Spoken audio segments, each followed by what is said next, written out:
This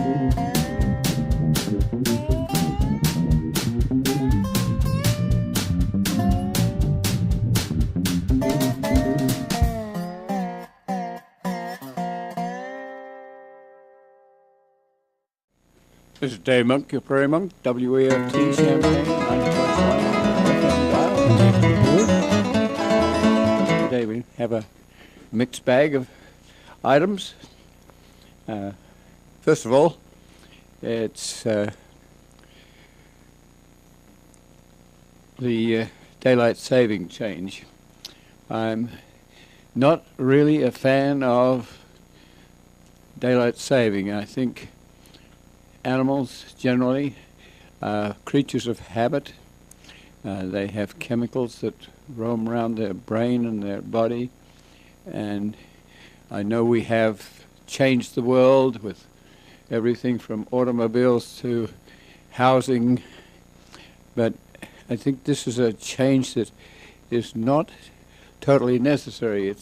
It's economically sound to some extent.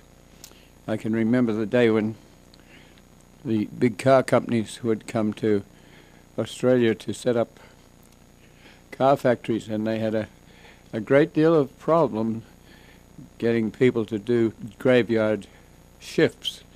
And part of it is that the Australians are adapted to a regular day, and I know that factories are built so that they are continuous process, but to suddenly go into graveyard shifts is difficult. I also find it problematical to have people do changing shifts, to be in the fire department and be on one shift for 1 week and then on another shift for another week. It's very challenging of the body and soul. It always takes me a little while to adapt to the new system.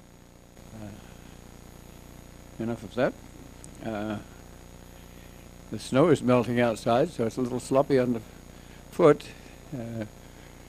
Hopefully that's one of the last winter snows, but it may not be.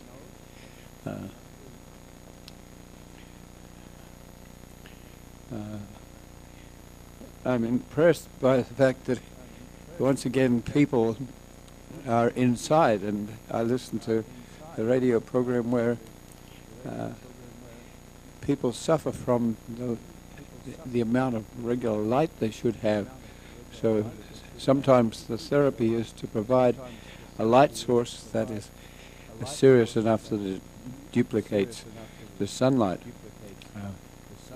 I know it's important because I take fall plants inside, and the poor creatures don't have enough light inside to maintain their well-being, so they downgrade, and then when it gets to be 47 degrees, I'll pop them outside for a little while, and they seem to enjoy that.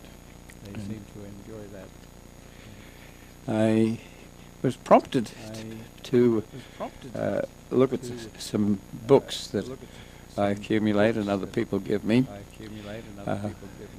because I'm kind of curious about the landscape and where it impinges on our history.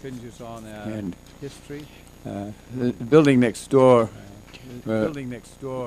Mark Rubel has left as being remodeled, and it's interesting to see the doors that were there many years ago, to see where the Franklin stove was entered a chimney that went outside. So I bridged over into some of that sort of history. I had a little history of my own. My refrigerator went out, and I had to work with the food that I had stored there.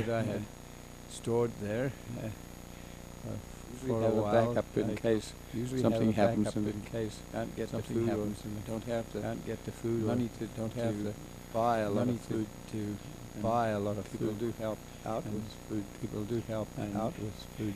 So there was a little And history in my So refrigerator. there was a little history in my refrigerator. It also was It refrigerator was history, because refrigerator this was a history, because refrigerator that was this was a refrigerator that given was to me by Loretta given to me Jones by when she left town. Loretta And Jones when she left town. It was a And J.C. Penney It was a J.C. refrigerator, fairly large, refrigerator, and fairly large, with a freezer box. and with a and freezer box. I didn't realize that I didn't realize that such piece of equipment, this was such a J.C. piece Penney. of equipment. This was a J.C. I Penney. called up J.C. Penney. I called up and J.C. They Penney. no longer handle and refrigerators. They no longer handle refrigerators. But I walked into a walked into a appliance store in a banner, and, store and they in a banner warned me that they the warned freezing me that part the of the freezing refrigerator part of the in refrigerator past years in past was years also where the was air also where circulated. the and air if you block circulated. And if you block vents, the then vents, you can have a then you can have a refrigerator objection to that refrigerator move. objection to that move. happened. So And I had that to happened. So defrost to the defrost refrigerator, and it seems the to be refrigerator back and in it action seems and to be happy back that in its action vents and have happy been that its unfrozen, vents have been unfrozen. The air can now and move. The air can now move. Refrigerators are interesting, and Refrigerators they have their are history. interesting, and in they that have they their are some of history. the In that they few are pieces some of the equipment that have really few pieces of improved equipment in that the have last really improved 10 and in 20 the last, years. 10 and 20 So years. The modern So that refrigerator the modern is often much refrigerator more efficient is than an often older much one. more efficient than an older one. You can tell by watching your You can tell by watching energy your, use. energy the little use. graph that comes and with the little graph Amarin. that comes with Amarin. lets you know what you're lets you using. know So what we'll be you're intrigued to using. see So if I've we'll be changed intrigued to my see if I've energy changed use. my energy use. Well, going back to the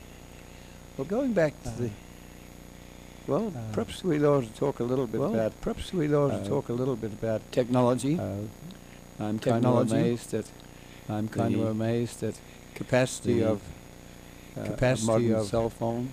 a modern cell phone. I probably am uh, using about 1% I of its probably am capacity, using but about 1% of its capacity. we do But take we photographs do with take cell photographs phones, and with cell phones, and I have to come on board with being I able have to to come send on board with being able to photographs by email. send photographs by asked email. to I was check out a asked to boiler, and I check out a needed to boiler and send a I needed to picture of the send a boiler picture of the boiler controls to controls the manager in to Chicago. to the manager And, in Chicago, and I just didn't have it up my sleeve. I just to be didn't able have to it up send my it sleeve with to email. be So able now to send it I've sent with Dave email. So now several I've sent Dave pictures to several to make sure they have pictures just to make sure they have technology under my belt. technology under my belt. I called Australia. I called My Australia. Sister and brother My were sister together, and brother their were children, together, and and their children, and that was fun. It was that was fun. technologically It was difficult. technologically I difficult could because hear them I only could hear them as if only they were speaking as with if someone they patting were them on the back. speaking So it with was someone like patting them on the back. So it was like I could hardly hear that. So I could that hardly calls hear that. for So Skype and that calls a for different Skype technology and that a different one has to technology. remember. that one has to remember. New baby in the family. New baby in the Jackson, family, and Jackson, and one nephew, Rodney. one nephew, Rodney, has gotten into the mushroom trade. has gotten into the mushroom Mushrooms trade.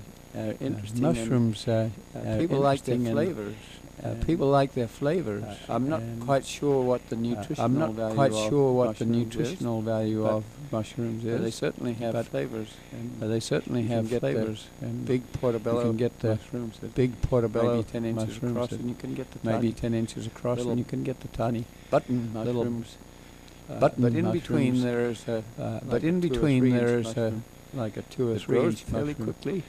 It Get grows the fairly mycelium, quickly. Put it into a You get the composted, mycelium, put it into a composted garden, usually garden, contained in a usually frame, contained in a inside your frame. house. It might even be And inside your house.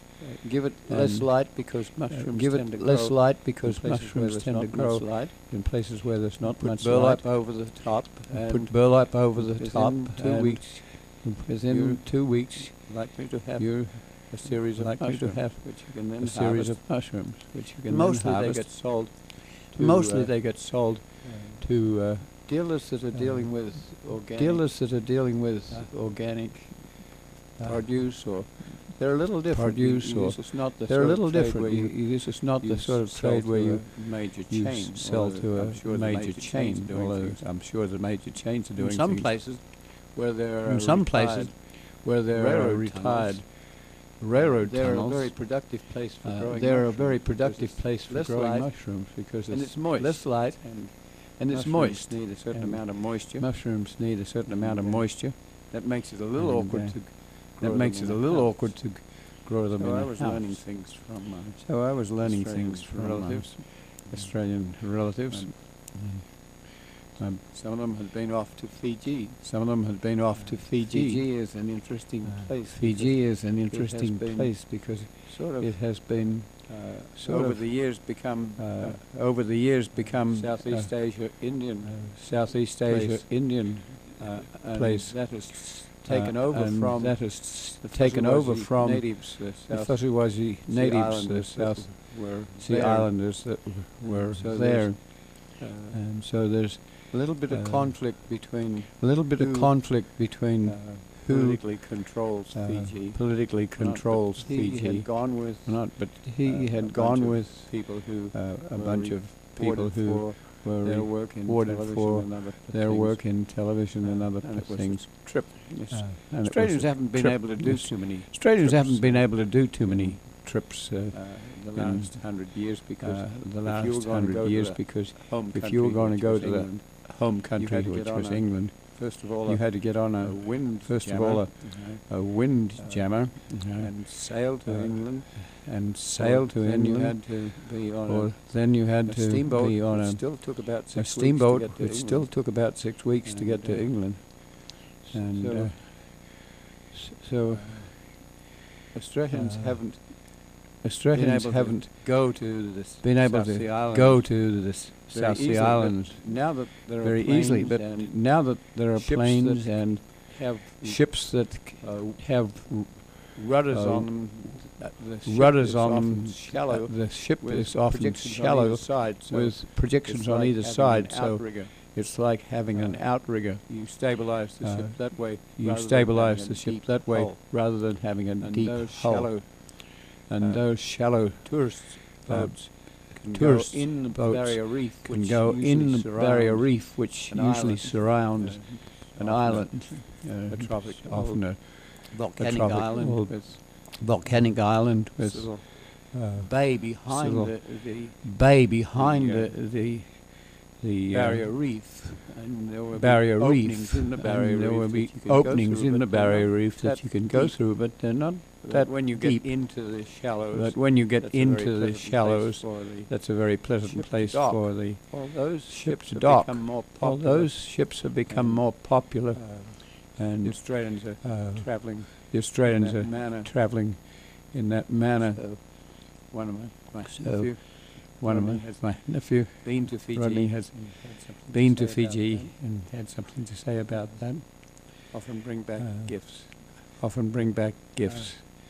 that South Sea Island oriented. South Sea Island oriented. So we had a very interesting WEFT meeting. Very interesting WEFT meeting. Probably about 40 people, I would Probably think. about 40 people, I would think. Mostly the associates. Mostly the associates. And we had directive for And we had directive for fundraising in the near future. fundraising in the near future. And That's difficult for WEFT because that's difficult WEFT for has WEFT lost a because major WEFT federal has grant. lost a major federal grant, Probably which half of its was probably half of So its income. how WEFT survived. So is a how big WEFT question. survived is a big question. One of the things is that Do you go into survival do you mode, go into or do survival you mode, still have or do a you long-range still plan? have a long-range plan? Dave and I have just One been of to the, we've, meetings Dave and I about have just prairie been to preservation, and meetings about prairie principles are very preservation, much and the same. the principles are very One much of the the same. Things One that of you the need to have as a things that you need to have as a long-range plan, so that you assume that your you assume that your radio station or your prairie is going to be there And for some that time. And many people that won't know many people what won't the objectives know of your what the organization objectives are. of your They'll be organization are. interested, and sometimes They'll be interested, and sometimes be they will prompted to give you a donation prompted of perhaps to $5 or give you a $10. donation of perhaps $5 or That's $10, not enough to and that's keep not the enough ships to rolling. keep the ship It rolling. would seem that it costs It about would seem that it $75 costs about $75 to gather up a gather up volunteer, a and if that a volunteer, gives you and if $40, that then you're volunteer out gives you $40, then you're $35. out But $35. That's not the all of it. But You're that's talking not to the all of it. volunteer You're talking to to the volunteer to let them understand who you let are, them what you understand Can who you are, become a what you are. volunteer? Can you be on the become a air? volunteer? Can you be on the air? And gradually, And those gradually, interests, whether those it's sorts of prairie or interests, whether it's waterways prairie or whatever your waterways or whatever your primary primary objective objective people is, get involved, and people get that can involved, change and the that can nature of your change the donation considerably. nature of your donation considerably. More So, than just looking at more the than just funds looking that at you want the to get in, funds there is that the, you want to get in, there is the need to tell people need what to you tell do, people rather what than you look do, at rather than to monetary look at objective. the That's a monetary little objective. risky. That's a if you little don't have risky if a you don't have major, a major long-range plan. long-range plan. We're guilty of this next door because We're guilty of this we next don't door have because a we good don't have a good long-range plan. long-range plan. Even if we do And have, it's very Even if we complex. do have, it's And very how do you complex. simplify it? And how do you give simplify it? photographs that are How do you meaningful? give photographs that are And meaningful? How do you enlist And how do you enlist more population uh, so more have population so that that some you have political some clout when you political clout when you're approach the going state to or the approach the state government or for the support federal or for government for support raise or for local money. to raise local I'm money. Fairly critical of So the I'm fact that we Fairly desperately critical of the need fact that we a desperately strategic need action plan. a strategic Monticello action has plan. been doing this Monticello has lately. been They have done doing one this for lately. their They, cities, they have done one but for they've their also city, done one for but they've also done bicycle one ways, for and bicycle ways, and they've invested they've invested $25,000 $25,000 in an agency that in an agency came that in and spent quite a bit came of in time and spent quite a bit of time riding their bicycles around town, talking to people, looking at resources, and creating a plan. And I think in the future, that plan will go beyond the limits of the jurisdiction of the city of or the Monticello. jurisdiction of the city of Monticello. Extend to how It will Monticello extend to relates how Champaign, Monticello relates to Champaign, how it Decatur, relates to and to Clinton. Decatur, and to So Clinton. whatever our objective. So whatever are our objectives. In the meantime, you have to make sure that In the meantime, you have to make sure that your real estate stays intact, so you have to do legal things to make sure that people don't assume your property because you. It's very difficult to look at the best part of 60 miles of railroad bed that we've been involved in and know all the adjacent owners and all their styles of thinking and generating stuff. While you're doing your surviving, you have to think about the long-range plan. For us, with bicycles, for instance, if we want to go from Monticello to Decatur, we would like them to be on an old road which is replaced by Route 72. That is a modest little backroads highway now for the towns that were along the railroad line. The railroad line came first. The little towns are there, about 5 miles away from each other, so your horse could get to the elevator. 8 miles in a limit. So how do you convince people to take that highway and to put striping on either side of it or on one side of it, and to announce it as a shared road? That's being done across the country. If you go to Europe, sometimes the bicycles have right away. They move before the traffic moves if the lights change. Here we don't have that luxury, and we don't have the luxury of people knowing what a bicycle looks like and even a motorcycle looks like.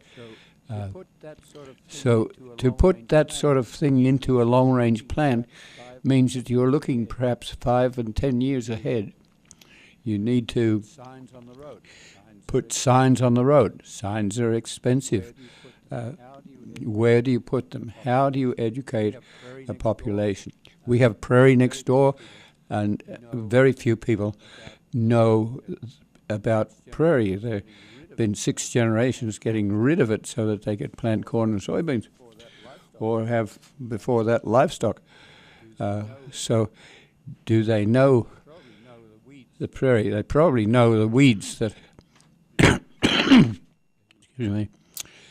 The Prairie has species that do very well in certain circumstances, and they get regarded as weeds. There are also escapees from farm agriculture, and there are even agricultural plants that get into your prairie. So how do you work to get people to understand that we are in the prairie next door to the road that I'm talking about, and it's very easy for people to move over onto the prairie and do physical things like wheelies and running around with 4-wheel vehicles that can destroy your prairie in 20 minutes. So how do we gradually educate people? So there is a long-range plan which is 20 or 30 years involved. And,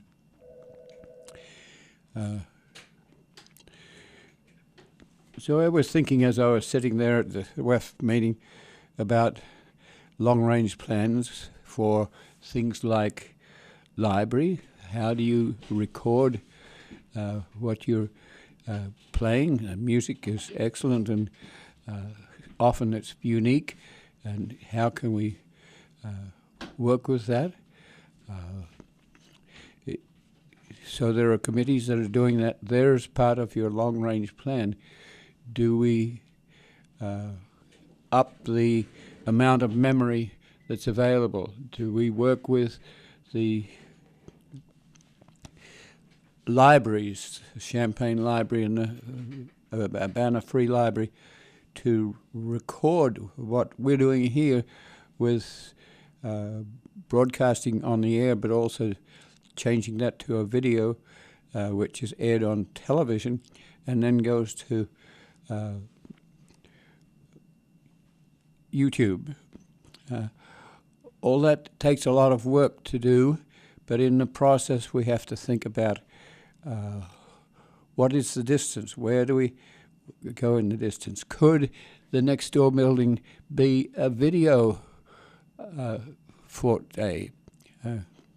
Many radio stations have a video arm, or the video arm has a radio arm, and the two go together.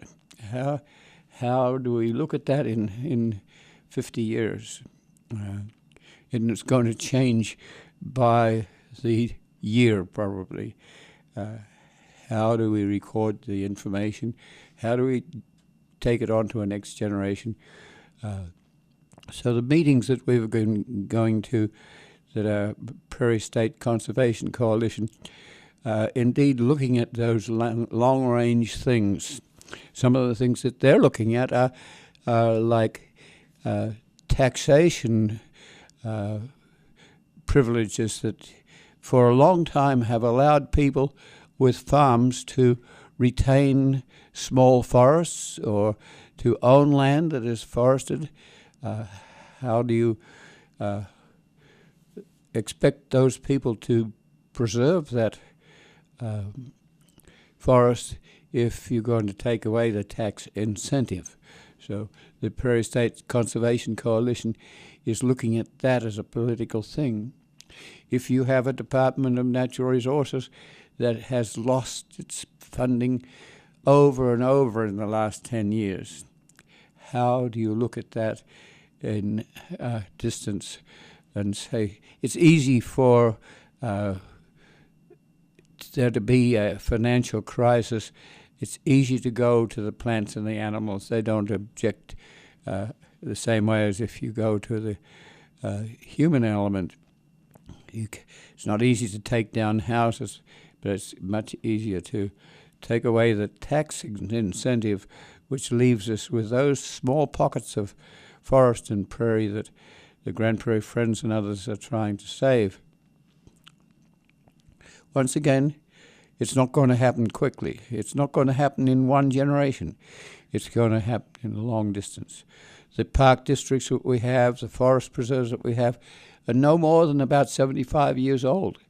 We've had to have people who were interested in taking the first moves to initiate that, and then gradually over the years those institutions have become institutions, and they can do things that they couldn't have done when they started out, with perhaps one or two or three people. In the case of the Grand Prairie Friends, one person observed that a 90-acre site was to become available on the market, adjacent to two other sites that are contiguous. So that one person's effort to find two or three other people and then an organization to decide to buy that land is important. So it's not even one organization, it's a whole atmosphere of people who look around and see what's going on and try to improve things. And you mightn't even know what you want to improve. You have a seat-of-the-pants idea that there's something here that should happen, and you do it, but you may have to change your tactic in midstream because somebody else, it might even be a young person, might come up and say, what the hell's going on here? Can we do something different with this? And surprisingly, that might be the one thing that will change the direction and the sensitivity of that particular job or that particular ambition. So we have people on board here. Mark Johns was one just recently who dream about what might happen in the future. He's been at a gaming conference in San Francisco, and I'm sure he's really enjoying that. But how do the media interact in the next few generations? What does WILL do? What do you do with your folk media? The Facebook is in some ways a folk interest. It's the families talking to families. Your list is a list of people that you know or understand, and you can be very direct in your conversation to those people, and it's often fun, and you can list things that you found on YouTube that you think are interesting. But there are other ways of doing it, and there are other, I think there's a Netscape organization that's come up that's a little bit different. How do you run with that? How do you work with it? And how do you list your interests without being too verbose and without being too serious? You have to have fun doing this and meet the challenge and do a little hop, skip, and a jump, and perhaps a little music and work with the scene. So having said that, I want to say that next door, Rubel has moved to Tennessee. I got a call from him this week. Tennessee has been getting snow, and a lot of snow. And strangely, Tennessee has nice rolling hills, but they don't have a lot of physical plant to move snow. So if you are snowed, you're probably snowed in. So Mark was using the snowed in day to call people here that he still has 1 foot in Champaign.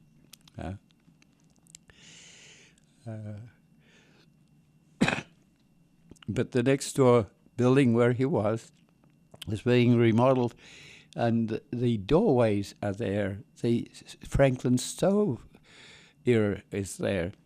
So you used to have a pot-bellied stove in the middle of your room. You might have had asbestos underneath it so it didn't burn the floor. And then you had a pipe that went out to a chimney that took out the untoward gases. Well, those Franklin stoves often were a cause of fires, especially when buildings were made of wood. So sometimes you could have a whole block burned down with this sort of situation. So gradually Champaign has become a brick organization. Brick buildings can still catch fire. The high school or major school in Champaign burned down.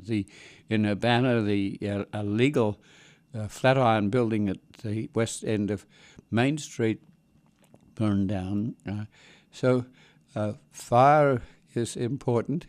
That means that when you've put together a city, you have to put together a physical plant. You have to put together a fire department, and you have to have zoning and controls that suggest to people that they can't just do anything.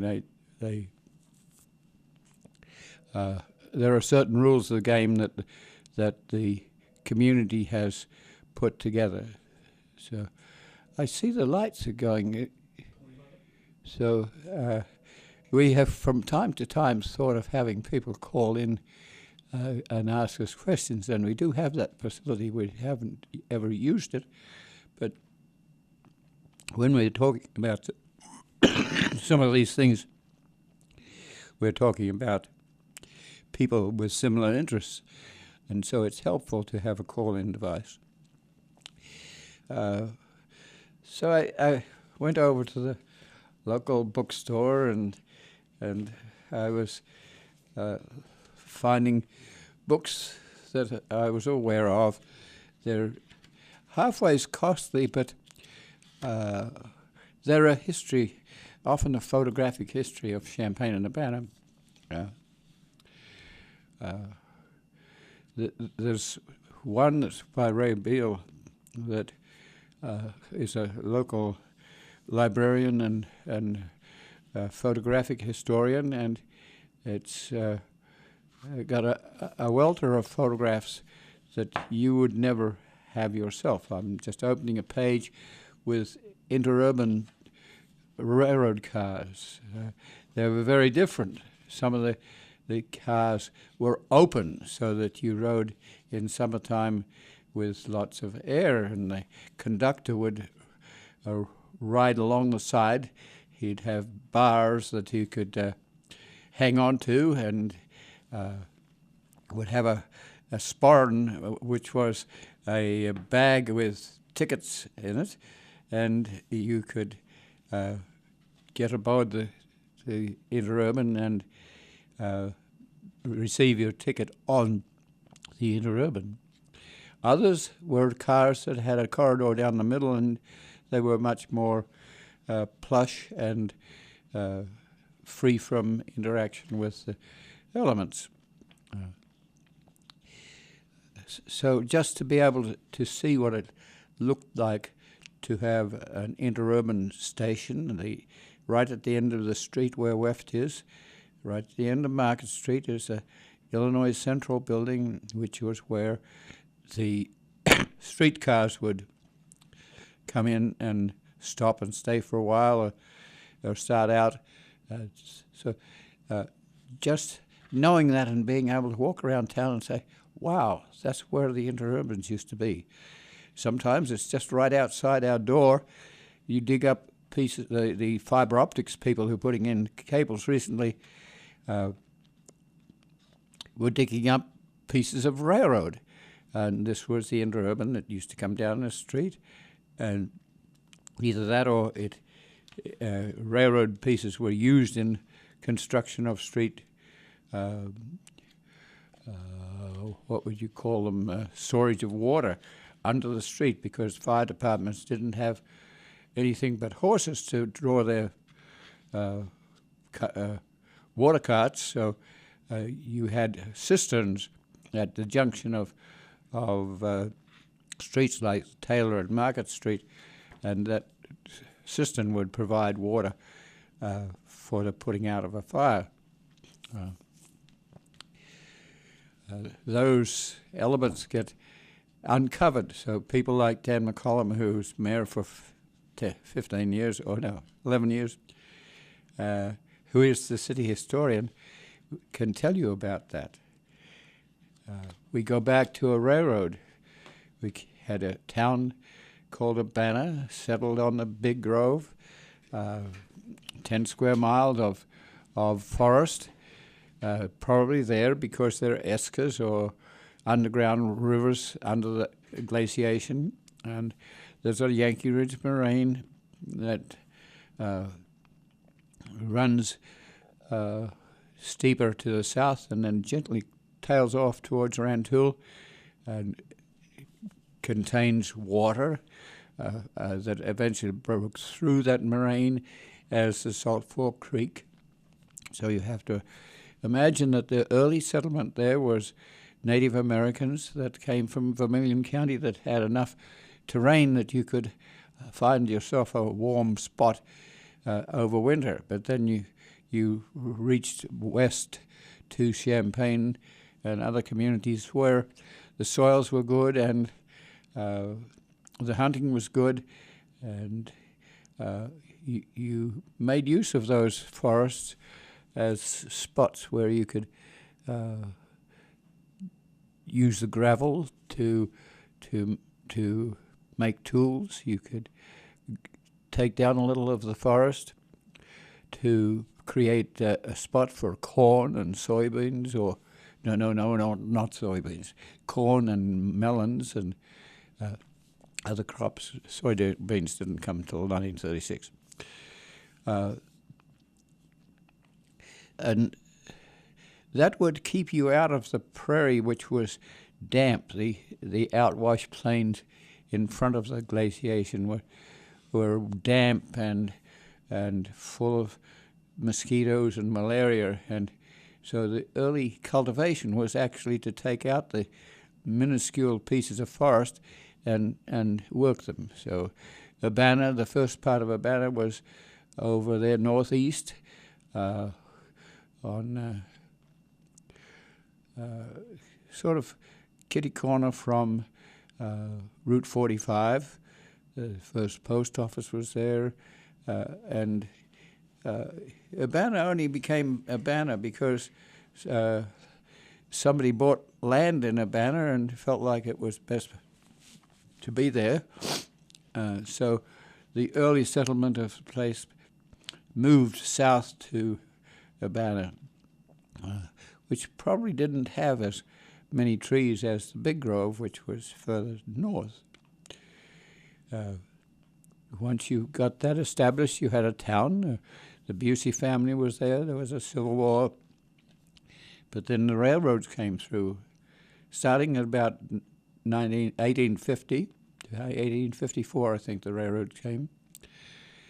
And there were several, probably about 4 different routes that could be taken. It involves the moraines and the ability to get through the area without having to go through a lot of swampland.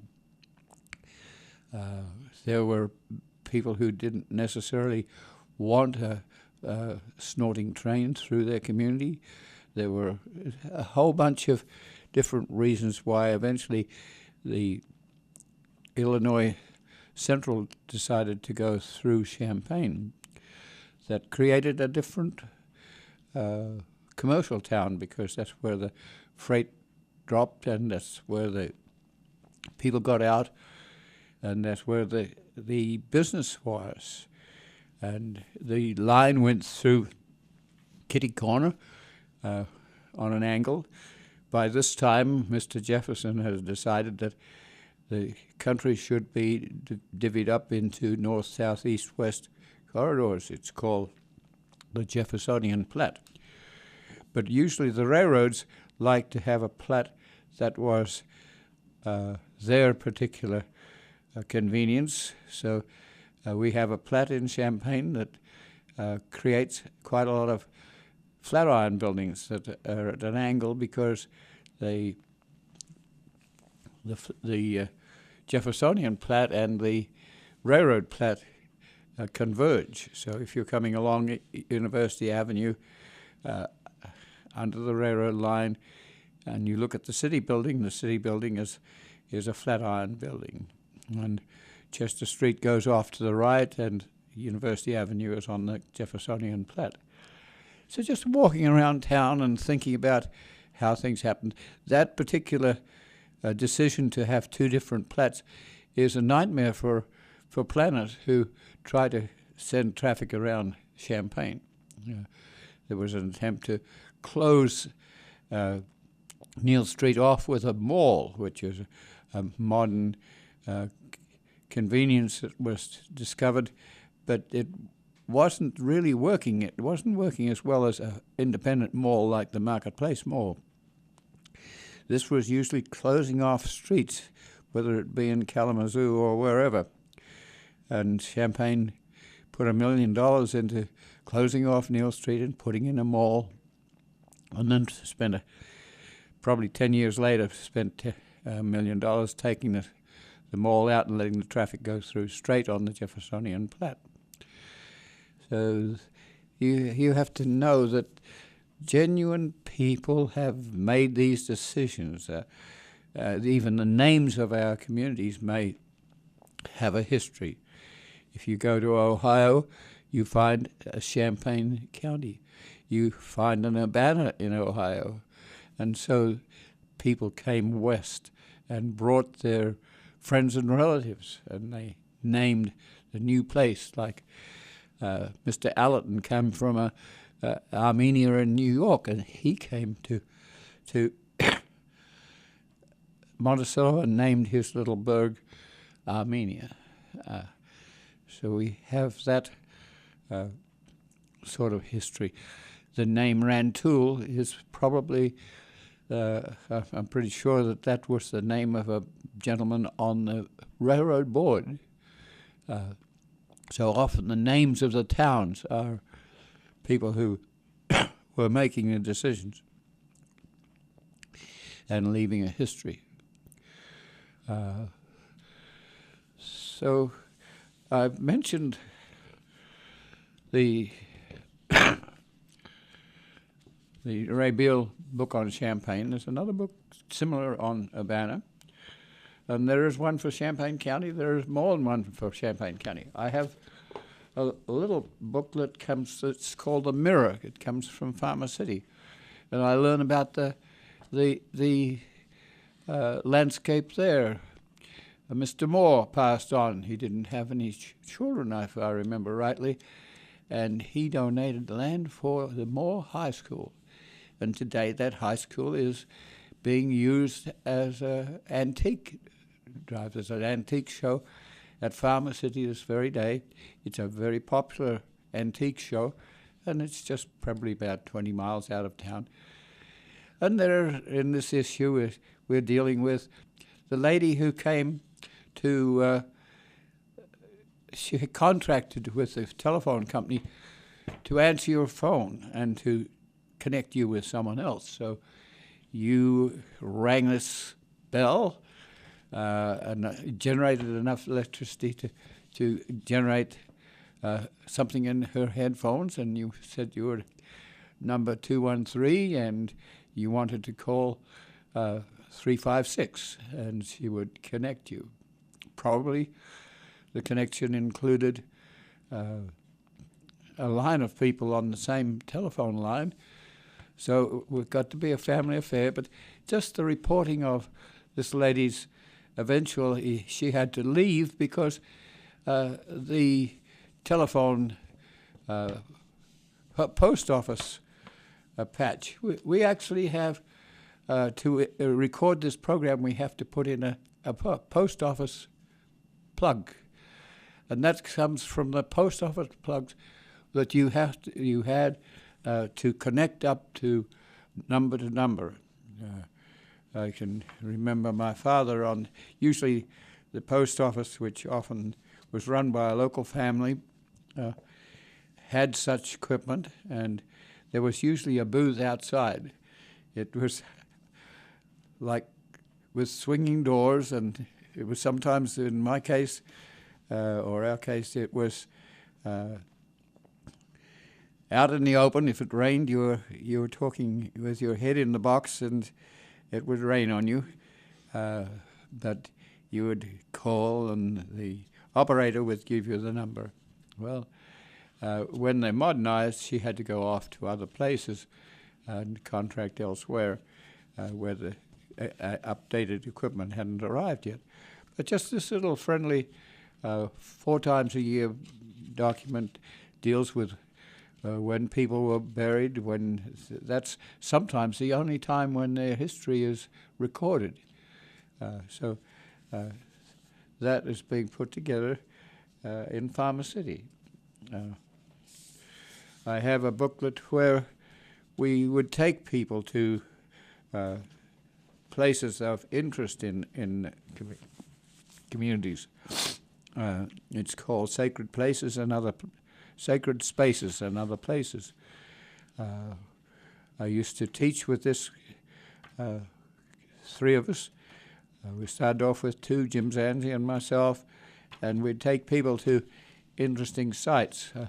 I would be more interested in geology and the biology, and Jim was interested in the architecture, and then Lisa Stone joined, and she was interested in the sacred places. So we just taking students, often senior students who had thought about some of these things, to these places, and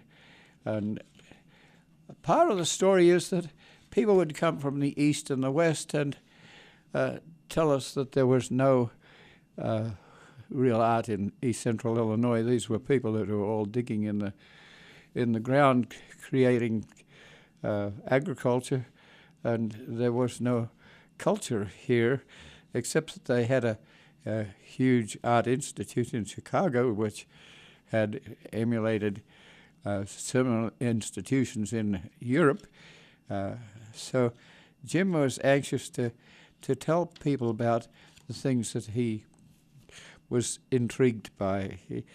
He worked at the Art Institute, was a student at the Art Institute, was a professor there, but he had evolved in Arcola, the area around Hinesboro, and he had relatives that were close to Amish land. And so on the way back from Chicago, he would look at interesting things that you wouldn't believe were interesting until you were told the background for them, perhaps, or given a little prod to find the back space where they were located. People would think that Jim was a lonely soul by taking time to drive back from Chicago slowly, but Jim was observing the landscape, and he and Lisa Stone put together this book that is a sort of tour guide for if you wanted to go to 5 states around and look at the vernacular art. You would find it, and some of it is quite strange, but very interesting. I have 2 books that were given to me recently. One is Weird Illinois. The question is, what is Weird Illinois? There was a Francis Smith, I think it was, Fred Francis, in Kewanee, Illinois, and he was a student of mathematics. His thesis was all of 4 lines long, and he designed the clock that's in the Union Tower. And so he eventually retreated to his father's property in Kewanee. It was next door to a cemetery. He wanted to live inexpensively and would wear a toga or no toga at all, to the embarrassment of cemetery visitors. But he built himself a little house. He rode a bicycle and put 16 bricks on the bicycle, and it didn't involve horses in the labor of doing his work. He can very easily be regarded as a weird person. But if you look at that person, he's not really weird. He's got a purpose. His wife was had, I think it was consumption or tuberculosis, something like that. So he would ride her around on a bicycle, and he built a solarium for her so that she could be in the winter with lots of sunlight and plants. And he actually got a hernia lifting rock to make that solarium.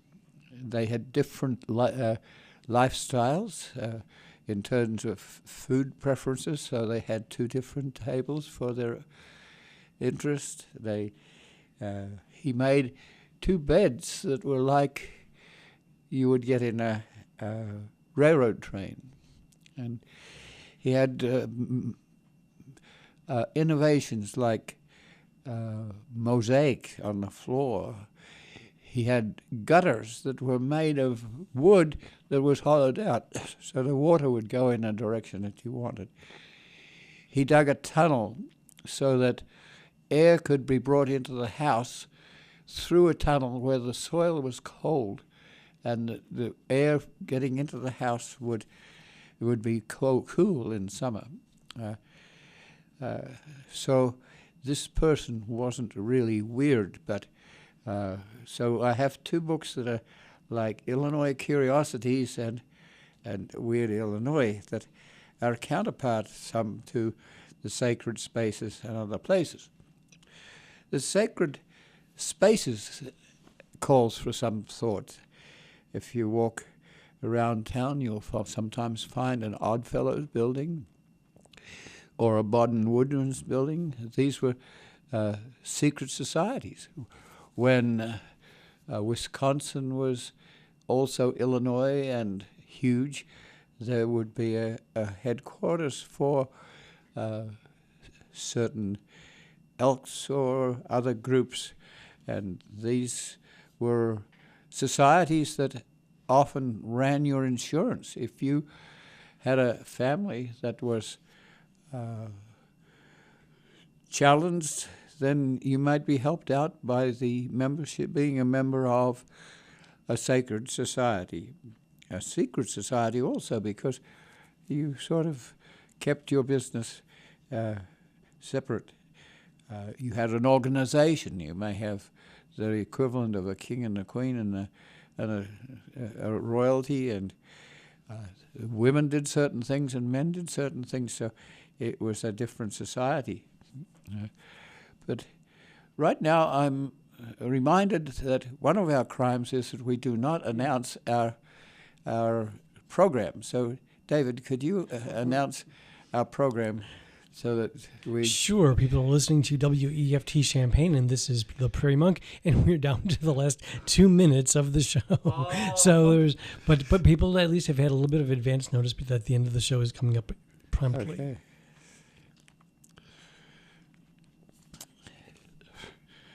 Well, sometimes you have to give homage to people who are gathering up remnant steel and artifacts that they pick up in the street and put them into a very different thing.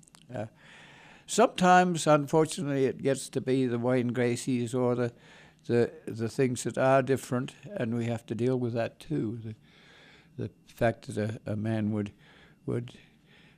murder young people and eventually was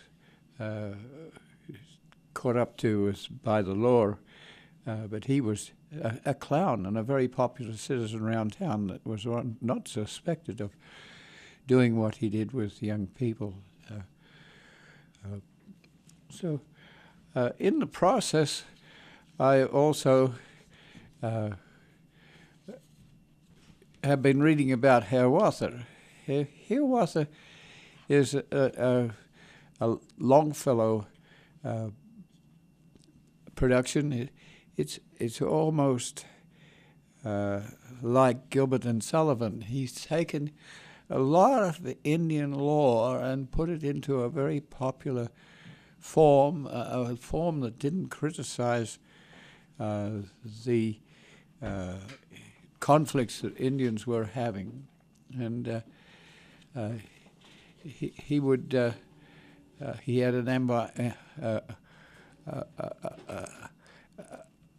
a poetic production that had some to it. Should you ask me whence these stories, whence these legends and traditions, with the odors of the forest, with the dew and damp meadows, with curling smoke and wigwams, with the rushing great rivers. And so he had that rhythm that was popular around the world, and I can remember my father reading these sorts of books and knowing a little bit about America that he would never see. So we also had a couple of books called Deerfoot in the Forest and Deerfoot in the Prairie, and Deerfoot in the Forest was in Shorty in southern Illinois. So I knew more about Shorty Forest than I knew about Chicago when I came here. So I think we're near the end, and thank you for listening. We'll be back again. Think about your long-term plans, whatever they might be. And this is Dave Monk, your Prairie Monk, WEFT Champaign, 90.1 on your FM dial. And Dave on the board.